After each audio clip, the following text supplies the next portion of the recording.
ఇక తర్వాత హీరో వెంకటేష్ తర్వాత నిర్మాత సురేష్ బాబు రానా అభిరామ్ల పైన కేసు నమోదైంది నిన్న.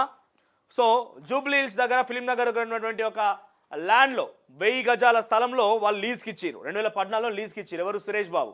ఆ లీజ్ స్థలానికి సంబంధించి ఆయన అక్కడ లీజులో ఒక రెస్టారెంట్ ఏర్పాటు చేసుకున్నాడు.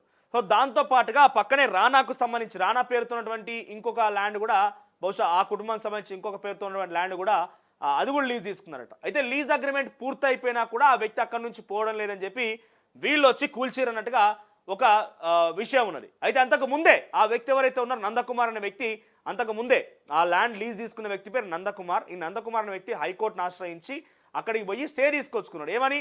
ఇది కూల్చొద్దు అని చెప్పి. కానీ హైకోర్టు ఆదేశాలను కూడా బేఖాతరు చేసి వీళ్ళు కూల్చేసారు. సో ఇప్పుడు హైకోర్టు డైరెక్షన్ల మేరకి ఆగ్రహం వ్యక్తం చేసింది హైకోర్టు కూడా. ఎట్లా చేస్తారు, హైకోర్టు ఆదేశాన్ని ఎట్లా బేఖాతరు చేస్తారు, ఎట్లా తోసిపుస్తారని చెప్పి ఆగ్రహం వ్యక్తం చేయడంతో నాంపల్లి కోర్టు డైరెక్షన్స్తో ఫిలిం నగర్ పోలీసు వారి మీద కేసు నమోదు చేసిరు. A1గా సురేష్ బాబు, A2గా విక్టర్ వెంకటేష్, A3గా రానా, A4గా అభిరామ్, సురేష్ బాబు చిన్న కొడుకు వాళ్ళ మీద కేసులు నమోదైనాయి. ప్రస్తుతం ఇది హాట్ టాపిక్గా ఉన్నది. టాలీవుడ్లో మరొకసారి చర్చనీయాంశంగా ఉన్నది. సంక్రాంతికి ఒకవైపు అందరిలో కూడా పండుగ వాతావరణం ఉంటే వాళ్ళు మాత్రం కొంత ఇబ్బంది పడే అవకాశం ఉంది. పోలీసులు ఏ క్షణమైన వాళ్ళని యాక్షన్ తీసుకునే అవకాశం ఉంది. పోలీసులు వారిపైన బౌన్సర్లతో కలిసి హోటల్ను ధ్వంసం చేశారన్న బాధితుడు. ఘటన పైన విచారణకు నాంపల్లి కోర్టు ఆదేశాలు. కోర్టు ఆదేశాలతో క్రిమినల్ కేసు నమోదు చేసిన పోలీసులు.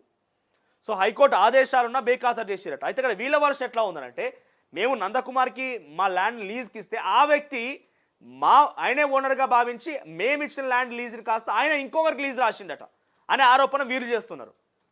సో 2014 నుంచి కూడా ఈ ముచ్చట నడుస్తూనే ఉన్నది. మొన్న ఆ లీజ్ అగ్రిమెంట్ పూర్తయినా కూడా ఉంటారని చెప్పి వీళ్ళు పోయి కూల్చేయడం అంతా జరిగిపోయింది. సో ప్రజెంట్ వారిపైన కేసు నమోదైంది. సో విక్టర్ వెంకటేష్ని A2గా నమోదు చేశారు. కొంత పోలీస్ యాక్షన్ ఉండే అవకాశం ఉంది. అరెస్ట్ చేస్తారా ఏందని పక్కన పెడితే విచారణ పిలుస్తారా లేకపోతే ఏదో కొంత సీరియస్గా అయితే ఉండే అవకాశం ఉంది. ఈరోజు ఇది హాట్ టాపిక్ అవకాశం ఉన్నది.